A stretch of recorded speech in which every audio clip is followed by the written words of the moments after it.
Hello, this is Mark Redfield. Welcome to the podcast. I'm so glad that you're listening. Thank you again for visiting with us. Well, it's that time of year again. It's that time of year where we start talking about and anticipating that fellow Santa Claus. He's about to make his run around the earth and deliver toys to all the good boys and girls. Call them what we will, Santa Claus, Kris Kringle, St. Nick. It's time we start talking about him. And so I've picked some very short pieces from some American writers that I like reading occasionally, and I thought I'd share them with you here. The first piece I wanted to share with you, I found it years ago when I was preparing to play Mark Twain, and it is an actual letter that he wrote to his daughter and left at the kitchen table one Christmas morning. And it's kind of a delightful letter. He loved his children very much. But he wrote his daughter the following letter. I think what I need to do is I need to find my Mark Twain voice to read this to you, because I don't think it really was from Santa Claus. I think it was Samuel Clemens himself who wrote this letter. But let me get my Mark Twain voice here. Mark Twain's letter from Santa Claus. Palace of St. Nicholas in the moon, Christmas morning. My dear Susie Clemens, I have received and read all the letters which you and your little sister have written me by the hand of your mother and your nurses. I have also read those which you little people have written me with your own hands, for although you did not use any characters that are in grown people's alphabet, you use the characters that all children in all lands on earth and in the twinkling stars use. And as all my subjects in the moon are children, and use no characters but that, you will easily understand that I can read your and your baby sister's jagged and fantastic marks without any trouble at all. But I had trouble with those letters which you dictated through your mother and the nurses, for I am a foreigner, and I cannot read English right and well. You will find that I made no mistakes about the things which you and the baby ordered in your own letters. I went down your chimney at midnight when you were asleep, and I delivered them all myself, and kissed both of you too, because you are good children, well-trained, nice-mannered, and about the most obedient little people I ever saw. But in the letter which you dictated, there were some words which I could not make out for certain, and one or two small orders which I could not fill, because we ran out of stock. Our last lot of kitchen furniture for dolls has gone to a very poor little child in the North Star way up, in the cold country above the Big Dipper. Your mama can show you that star, and you will say, "Little Snowflake," for that is the child's name.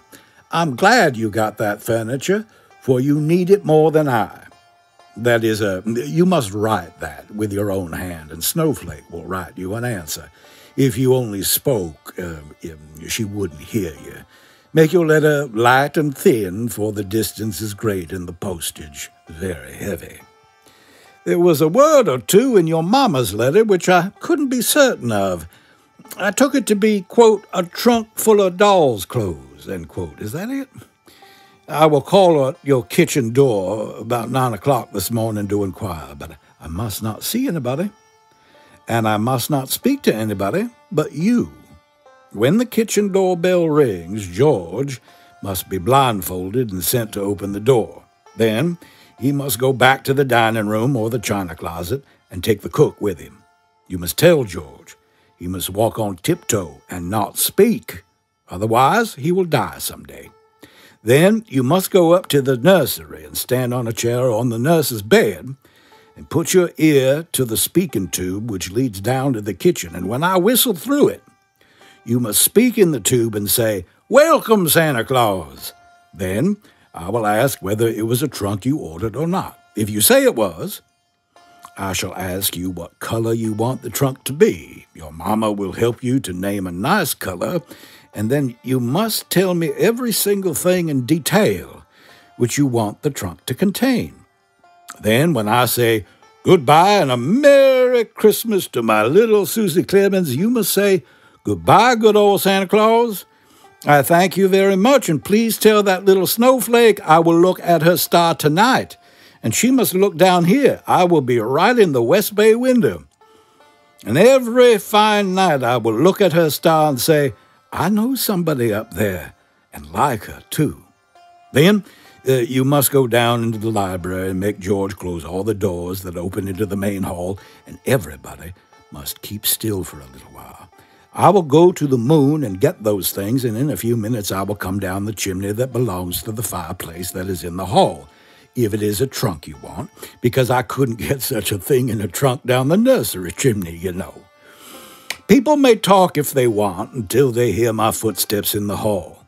Then you tell them to keep quiet a little while I go back up the chimney.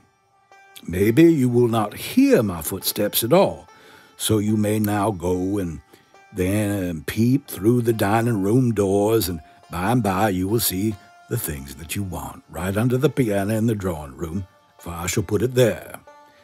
If I should leave any snow in the hall, you must tell George to sweep it into the fireplace, for I haven't time to do such things. George must not use a broom but a rag, else he will die some day. You must watch George and not let him run into danger. If my boot should leave a stain on the marble, George must not holystone it in any way.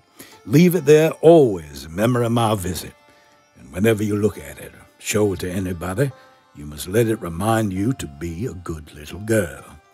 Whether you are naughty and somebody points to that mark which you good old Santa Claus's boot made on the marble, what will you say, little sweetheart?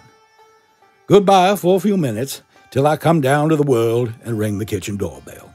Your loving Santa Claus, whom people sometimes call the Man in the Moon.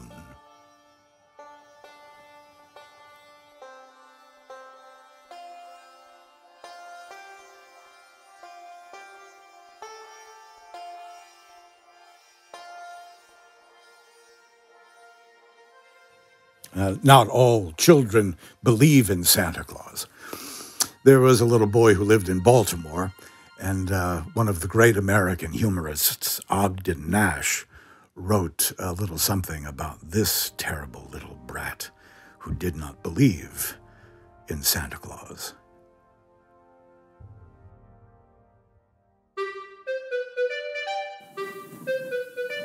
The Boy Who Laughed at Santa Claus by Ogden Nash.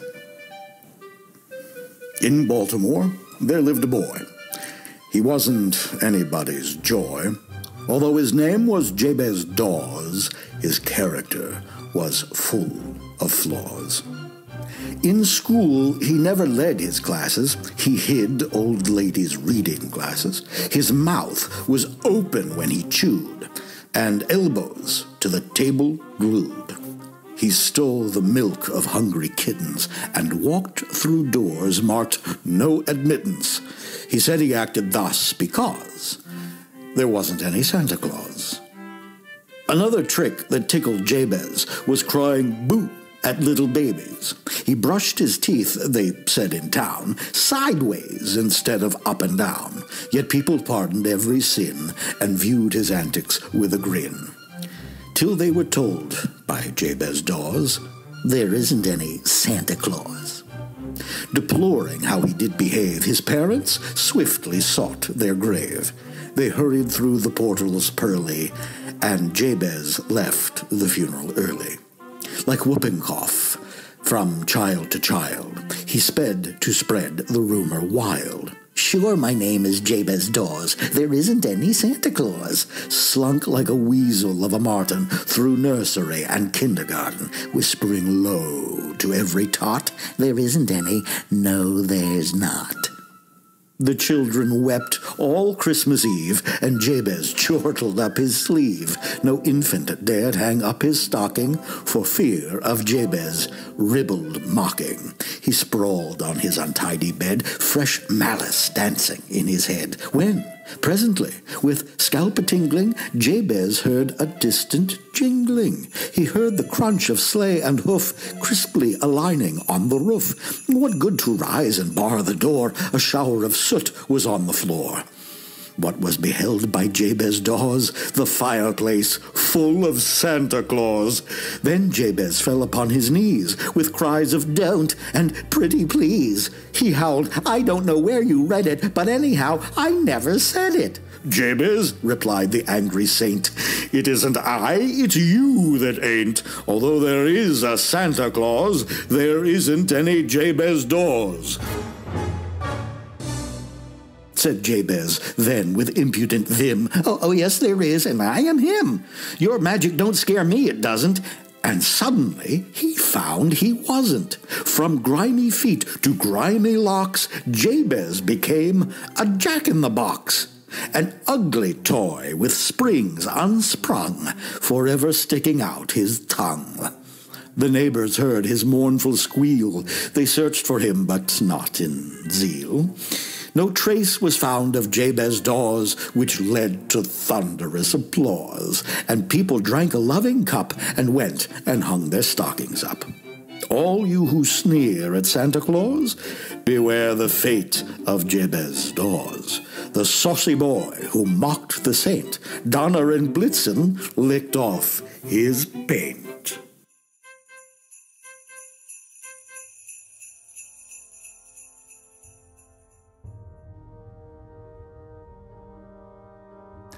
Our final and very brief Christmas poem is by a writer I didn't quite expect to write about Christmas. Howard Phillips Lovecraft, H.P. Lovecraft, wrote weird tales in the early part of the 20th century. His fame grew later in the century. Very dark, twisted, cosmic horror is what H.P. Lovecraft is mostly known for. But he wrote poetry, and he wrote this little piece about Christmas.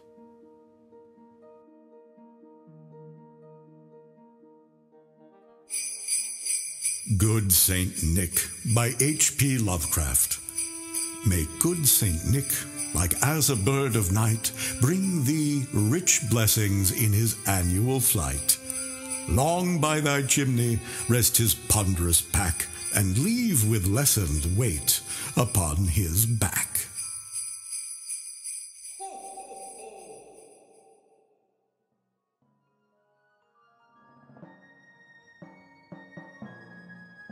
I want to thank you so much for listening.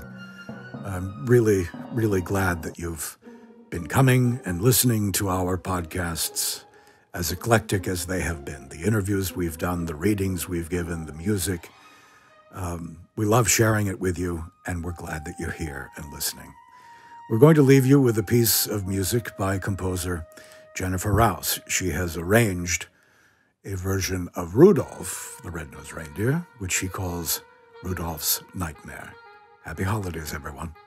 Until our next podcast, thank you for subscribing, and next time, happy holidays.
Redfield